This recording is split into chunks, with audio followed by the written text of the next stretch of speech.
আসসালামু আলাইকুম। 11টি রুলস শিখার মাধ্যমে কিভাবে তোমরা টেক কুইশন ফুল মার্ক তুলতে পারবে, আজকে আমি সেই শর্টকাট রুলগুলো তোমাদেরকে শিখিয়ে দেব এবং আমি তোমাদের কাছে চ্যালেঞ্জ করতেছি, আজকে ভাই এই ক্লাসটা সম্পূর্ণ দেখো, তাহলে tag question full mark confirm, এটা আমি গ্যারান্টি দিয়ে বললাম। প্রথমে জানতে হবে ভাই তোমাকে টেক কুইশন, টেক শব্দের হচ্ছে অর্থ হচ্ছে জুড়ে জুড়ে দেওয়া, জুড়ে দেওয়া, আর কুইশন শব্দের হচ্ছে প্রশ্ন। কোনো প্রশ্নকে জুড়ে দেওয়া কেবল হয় টেক কুইশন।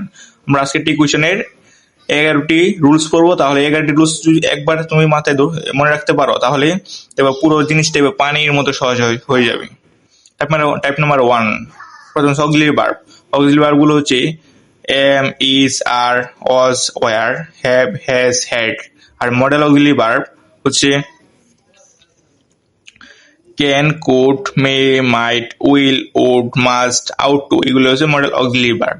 এক্সাম্পল যদি আমরা দেখি, এক্সাম্পল হচ্ছে হি ইজ রিডিং এ বুক।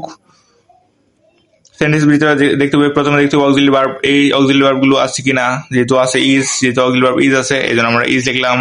সেন্টেন্সটি আমাদের হাবোধক আছে, দেখতে হবে কি কোনটা আছে, হাবোধক আছে নাকি নাবোধক আছে দেখতে হবে। সেন্টেন্স যেহেতু হাবোধক আছে, আমাদের নাবোধক করতে হবে, এই জন্য আমরা নট লিখেছি। আর প্রথমে যেহেতু হি আছে, এই জন্য হি, প্রশ্নবোধক চিহ্ন।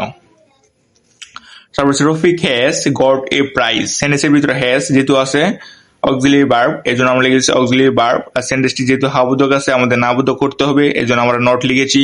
আর রফিক জন ছেলে, এই জন্য আমরা হি লিখেছি এবং প্রশ্নবোধক চিহ্ন। টাইপ নাম্বার 2, এতক্ষণ আমরা পড়েছি সেন্টেন্সের ভিতরে যদি অক্সিলারি ভার্ব থাকে তাহলে আমরা কিভাবে করব। এখন যদি সেন্টেন্সের ভিতরে যদি অক্সিলারি ভার্ব যদি না থাকে, তাহলে এখন আমরা কিভাবে করব সেটা এখন আমরা দেখে নিই। যদি অক্সিলারি ভার্ব যদি না থাকে, তাহলে ডু, ডাজ, ডিড এই তিনটা থেকে যে কোনো একটা বসাতে হবে। এক্সাম্পল, রহিম প্লেজ ক্রিকেট। সেন্টেন্সের ভিতরে যদি ভার্বের সাথে যদি এস বা যদি এস থাকে, তাহলে ডাজ বসাতে হবে, এজন্য আমরা ডাজ বসিয়েছি। আর সেন্টেন্সটি যেহেতু হাবোধক আছে, আমাদের নাবোধক করতে হবে, এজন্য আমরা নট লিখেছি। আর রফিক একজন ছেলে, এজন্য আমরা হি লিখেছি এবং প্রশ্নবোধক চিহ্ন। তারপর 2 নম্বর এক্সাম্পল হচ্ছে তানিয়া ডান্স উইল। সেন্টেন্সের ভিতরে ইডি যেহেতু আছে, ডান্স ভার্বের সাথে যেহেতু ইডি থাকে, ইডি থাকলে তাহলে আমরা ডিড বসাতে হবে, এজন্য ডিড হচ্ছে পাস্ট টেন্স। আর সেন্টেন্সটি যেহেতু হাবোধক আছে, আমাদের নাবোধক করতে হবে, এজন্য আমরা নট লিখেছি। আর তানিয়া একজন মেয়ে, এজন্য আমরা সি লিখেছি, সি প্রশ্নবোধক চিহ্ন। টাইপ নাম্বার 3, কোন সেন্টেন্সে নেগেটিভ চিহ্ন আসছে কিনা। নো বডি, চিহ্নের উপর হচ্ছে nobody, nothing, no one, not, no, hardly, few, little এইগুলো যদি থাকে তাহলে নট বসানো যাবে না, কারণ এইগুলো থাকলে সেন্টেন্সটা অটোমেটিকলি নেগেটিভ প্রকাশ করবে। এক্সাম্পল, 1 নম্বর এক্সাম্পল হচ্ছে it has hardly rather in weather. সেন্টেন্সের ভিতরে হার্ডলি যেহেতু আছে, এই জন্য আমাদের নট বসানো যাবে না, কারণ এই সেন্টেন্সটা অটোমেটিকলি নেগেটিভ বাক্য আছে। আমাদের যেহেতু নেগেটিভ বাক্য আছে, আমাদের হাবোধক করতে হবে, এই জন্য আমরা হ্যাজ, আমরা লিখেছি হ্যাজ, অক্সিলারি লিখেছি হ্যাজ। আর ইট আমাদের হাবোধক হয়ে গেছে। নাম্বার 4, পার্সন এবং নন পার্সন। পার্সন হচ্ছে ব্যক্তি আর নন পার্সন হচ্ছে ব্যক্তি না। যদি হয় তাহলে প্লুরাল হয়, প্লুরাল হয় এবং দে বসবে। প্লুরাল হচ্ছে সিঙ্গুলার হচ্ছে একবচন, প্লুরাল হচ্ছে বহুবচন, মানে একের অধিক যদি থাকে তাহলে প্লুরাল হবে এবং দে বসবে। একজন বলেছে Rahim and Karim are two brother. সেন্টেন্সের ভিতরে রহিম এন্ড করিম, কারণ একজন বোঝানো হয় না, প্লুরাল মানে বহুবচন, মানে দুজন বোঝানো হয়েছে।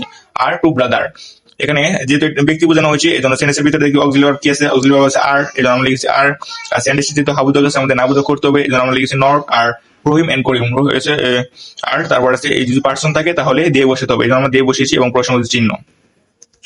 তারপরে দ্বিতীয় এক্সাম্পল হচ্ছে birds fly, can fly. Sentence ভিতরে ক্যান যেহেতু আছে auxiliary verb, model auxiliary verb, এই জন্য আমরা লিখছি মডেল অক্সিলারি ভার্ব ক্যান। আর তারপর আছে সেন্টেন্সটি যেহেতু হাবোধক আছে, আমাদের নাবোধক করতে হবে, এই জন্য আমরা লিখছি নট। আর পার্সন হচ্ছে ব্যক্তি আর নন পার্সন ব্যক্তি না, কিন্তু পাখি যখন ব্যক্তি না, এই জন্য আমরা দিয়ে বসিয়েছি, কারণ এখানে বলা আছে দিয়ে পার্সন বা নন পার্সন যদি থাকে তাহলে দিয়ে বসাতে হবে, এই জন্য আমরা দিয়ে বসিয়েছি।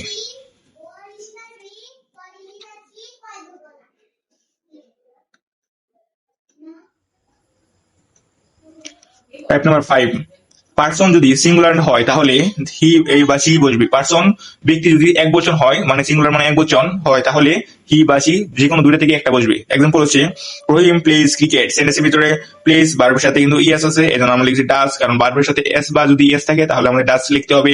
আর সেন্টেন্সে যেহেতু আমাদের হাবোধক আছে, আমাদের নাবোধক করতে হবে, এজন্য আমরা নট লিখেছি। আর রহিম একজন ছেলে, এজন্য আমরা হি লিখেছি এবং প্রশ্নবোধক চিহ্ন।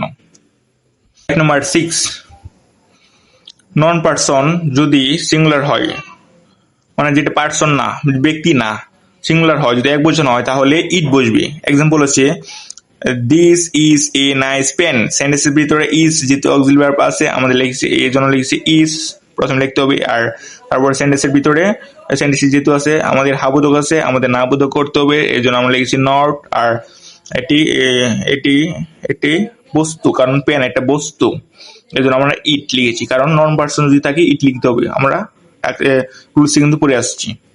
Type number 7, everything, anything, nothing, এর ক্ষেত্রে ইট বসবে। এই যদি সেন্টেন্সের ভিতরে যদি এই তিনটা প্রথমে থাকে তাহলে ইট বসাতে হবে। Example nothing can happen. Can model auxiliary verb, এই জন্য আমরা মডেল অক্সিলারি ভার্ব লিখেছি ক্যান। আর নাথিং যেহেতু আছে, আর নাথিং যদি থাকে তাহলে ইট বসাতে হবে, এই জন্য আমি ইট বসিয়েছি ইট। কারণ সেন্টেন্সের ভিতরে can, anything, everything, anything, nothing, এই যে নাথিং যেহেতু শব্দটা আছে, এই জন্য নাথিং পেয়েছি আমরা, এই জন্য ইট বসিয়েছি প্রশ্নবোধক চিহ্ন। Type number 8, everybody, somebody, no one, nobody যদি থাকে তাহলে শেষে দিয়ে বসাতে হবে। সেন্টেন্সের প্রথমে যদি এই চারটা যদি থাকে তাহলে সেন্টেন্সের পরে দিয়ে বসাতে হবে। এক্সাম্পল নোবডি, এই যে নোবডি, নোবডি কল্ড। সেন্টেন্সের ভিতরে ভার্বটা আছে কল্ড, ইডি, ইডি হচ্ছে পাস্ট, ডি এর জন্য আমরা ডিড বসিয়েছি। আর নোবডি যেহেতু আছে এই জন্য আমরা দিয়ে বসিয়েছি, দিয়ে প্রশ্নবোধক চিহ্ন। টাইপ নাম্বার 9, ইম্পারেটিভ সেন্টেন্স বা লেট বা ডু নট যদি থাকে তাহলে উইল ইউ বসবে। সেন্টেন্সটি দেখতে হবে, তোমাকে বুঝতে হবে যে এটা ইম্পারেটিভ সেন্টেন্স কিনা। যেমন ওপেন দি ডোর, এটা একটা ইম্পারেটিভ সেন্টেন্স বোঝানো হয়েছে, এই জন্য উইল ইউ প্রশ্নবোধক চিহ্ন। লেট, সেন্সের প্রথমে যদি লেট বা ডু নট দ্বারা শুরু হয় তাহলে উইল ইউ বসবে। ডু নট দিয়ে শুরু হয়েছে, এই জন্য আমরা লিখছি উইল ইউ। আর লেট দ্বারা প্রথমে শুরু হলে উইল ইউ প্রশ্নবোধক চিহ্ন। টাইপ নাম্বার 10, ইম্পারেটিভ সেন্টেন্স দ্বারা যদি আমন্ত্রণ বা আহ্বান কিছু বোঝায় তাহলে ও নট ইউ বসবে। এক্সাম্পল হচ্ছে কাম, এক নম্বর কাম অ্যান্ড সিট, এটা একটা আহ্বান করা বোঝানো হয়েছে, এর জন্য ও নট ইউ বসেছে। আর সিং এ সং, এটা একটা আমন্ত্রণ করা হয়েছে, এজন্য ও নট ইউ বসেছে। আমাদের লাস্ট টাইপ হচ্ছে টাইপ নাম্বার 11, লেট আস বা লেটস যদি থাকে তাহলে শেল উইল বসবে। সেন্টেন্সের প্রথমে যদি এই দুটা শব্দ যদি থাকে তাহলে শেল উইল বসবে। এক্সাম্পল লেট আস, লেটাস যদি লেটাস পেজ লেটাস যদি হয় তাহলে শেল উইল বসবে।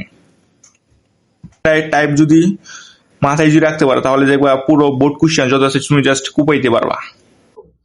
এখন আমরা ঢাকা বোর্ড 24 বোর্ড কোশ্চেনটা প্র্যাকটিস করব। প্রথমে বলা হয়েছে 1 নম্বর এ, মেনি পিপুল হ্যানকার আফটার মানি, অনেক লোক টাকার পেছনে ছোটে। সেন্টেন্সের ভিতরে কিন্তু আমরা এটা কিন্তু টাইপ নাম্বার 2 বা রুলস নাম্বার 2 এর ভিতরে কিন্তু পড়েছি। সেন্টেন্সের ভিতরে কিন্তু ভার্ব নাই, এই জন্য আমরা যদি ভার্ব অক্সিলারি ভার্ব যদি না থাকে তাহলে আমরা কি ডু, ডাজ, ডিড মনে পড়ে কিনা এই তিনটা থেকে যে কোনো একটা লিখবো। কারণ এই সেন্টেন্সটা পিপুল বুঝে যাচ্ছে যে সেন্টেন্সটার ভিতরে ডাস হবে না, ডিড হবে না, কারণ সেন্টেন্সটা ডু দ্বারা শুরু হবে, ডু। আর সেন্টেন্সটা যেহেতু হাবোধক আছে আমাদের নাবোধক করতে হবে। এবং people, many people hanker after money, অনেক লোক টাকার পেছনে চলে। কিসের পেছনে চলে? দে, তারা টাকার পেছনে ছুটে, এই জন্য ডু নট দে হবে। 2 নম্বরটা হচ্ছে but money is not as valuable as morality, অনেক লোক টাকার নৈতিকতার মতো মূল্যবান নয়। সেন্টেন্সটার ভিতরে এটা বলছে পড়েছে টাইপ নাম্বার 3 তে পড়েছে এটা। কারণ সেন্টেন্সের ভিতরে যদি নট যদি থাকে আর কি তাহলে নট লেখা যাবে না, তাহলে ইজ। সেন্টেন্সের ভিতরে যদি অক্সিলারি ভার্ব যদি ইজ থাকে তাহলে আমাদের প্রথমে লিখতে হবে ইজ। আর সেন্টেন্সে যেহেতু নামবোধক আছে আমাদের হাবোধক করতে হবে, এজন্য হাবোধক যা আছে তাই থাকবে। এবং ইট, টাকা এটা বস্তু বোঝানো হয়েছে, বস্তু ইট। এই জন্য ইট, ইজ ইট। এটা টাইপ নাম্বার আমাদের 6 এ পড়ছে এটা। তারপর লেটাস টাইপ নাম্বার 11 কিন্তু পড়েছি।